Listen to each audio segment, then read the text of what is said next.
everything exactly the same out of a cookie cutter each time. I look at a pattern and a way of tying, and then I change everything.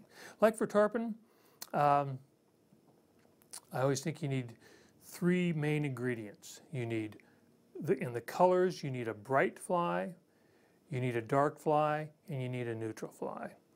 And when we're going through this, I'll be talking about that in a lot of different situations, about the colors that you're going to put up. Okay, so I think we'll go ahead and get started now.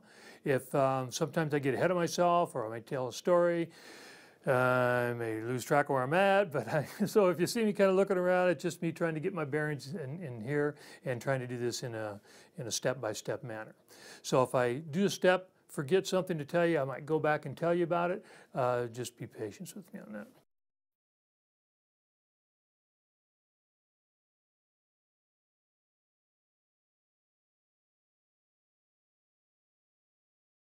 Okay, even though it's a big fly, I'm still going to slip these on.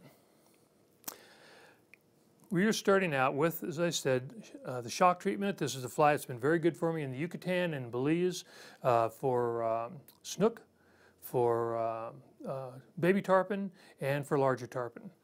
I've caught some other reef-type fishes with it, but mostly that's what I use it for in that area. This one is tied on a bigger hook, mostly so you can see it. This is tied on a 4/0, but for the smaller fishes, for the baby tarpons and some of the smaller snook and smaller fishes, I'll tie it on a 1/0 or 2/0. It also depends on the hook. This 4/0 is about the size of other 2/0s, so you just need to look at the overall size of the fly and what it'll be. So I'm going to start by tying this on. The thread is a flat wax nylon. I use that just because I can crank it down. It's very strong and will take the punishment. So let's get this started here. Tie off right, back like so.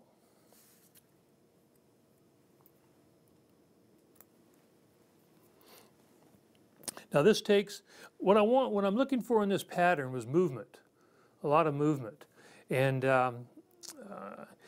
it does sometimes, and I have to watch where I'm using it. If it's very, very shallow water, I have to do one of 2 things.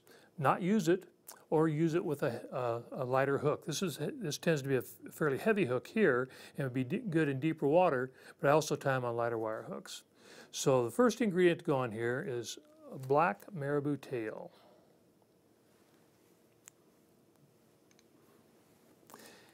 How heavily dressed you make the tail will again depend a little bit on the waters that you're looking at and that you're fishing, and a little bit on the depth of the water that you're in, because sometimes it may be a tail as small as that on a very small hook, and sometimes it may be a tail as big as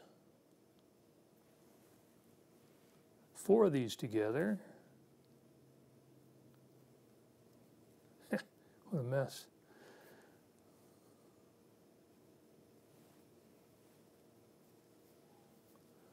Like that. So you have to look at that and make some decisions. Your decision may be to tie all of them. If you're going to a new area, tie some smaller hooks and larger hooks, some heavier and some lighter. We're going to do